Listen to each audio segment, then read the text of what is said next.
හරිද? මෙහෙම දෙයක් තියෙනවා. පිස් එක කියන්නේ අර ඕන්ට වඩා ඇඩිට් වෙන්න හොඳ නැහැ. හරිද? ඕනට වඩා ඇඩිට් වෙන්න හොඳ නැහැ.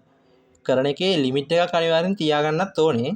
හැබැයි මේ දේ ඉගෙන ගන්න එක කරන්න ඕනේ. ඉගෙන ගද්දී ඒකට ඒ අවශ්‍ය කරන විදිහට මේක මග අරින්න නැතුව මේකටම උනන්දු දීගෙන කරන්න ඕනේ. පට්ට අමාරු ගේම් එකක් මේ ප්ලේ කරන්න ඇවිල්ලා තියෙන්නේ. මේ අමාරු ගේම් එක ප්ලේ කරනවා කියන්නේ හිතන්නකෝ මොන වගේ විනින් එකක් ඔයාලා ලබන්න බලාපොරොත්තු වෙන්නේ මේ දේ කරන්න ඕනේ කියලා. නිකන් මේ කෝස් එකට 6000ක් ගෙවලා ආවා වගේ නෙමෙයි. හරිද? අපි ඕගොල්ලන්ට තේරෙන 6000ට කොච්චර දේවල් දැන් දෙනවද කියලා. දැන් ක්ලාස් එක 10 මාට ඉවර කරන්න ඕනේ. දැන් 11යි වෙලාව. මගේ වෙලාවත් කප කරගෙන මේ කරන්නේ ඔයගොල්ලන්ට උගන්වන එකනේ. පොඩි හරි උපදේශයක් දෙන එකනේ කරන්නේ මේ. නේද? මාකට් එකේ මෙච්චරලා මේ දේවල් උගන්වගෙන ෂේප් එකේ මේ කරේ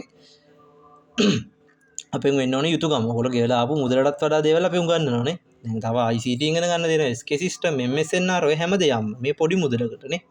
ගයිඩ් කරන දේවල් හැමදේම. දැන් හෙට තියෙන අපේ ලයිව් ඇනලයිස් එක නේද? ඉතින් හැම දෙයක්ම තියෙනවා. ඉතින් ඒ වගේනොත් ඔයගොල්ලෝ පුළුවන් උපරිම ගන්න. හරිද? පුළුවන් තරම් එන්න ඕනේ. ඉතින් මේක අමතක කරගන්න. මම ඒක කිව්වේ ක්ලාස් එක පටන් ගත්ත දවසේම කිව්වා මේකේ පොතකුත් හදාගන්න කියලා. මතකද? පොතක් හදාගන්න. වෙයි මම එහෙම කිව්වේ.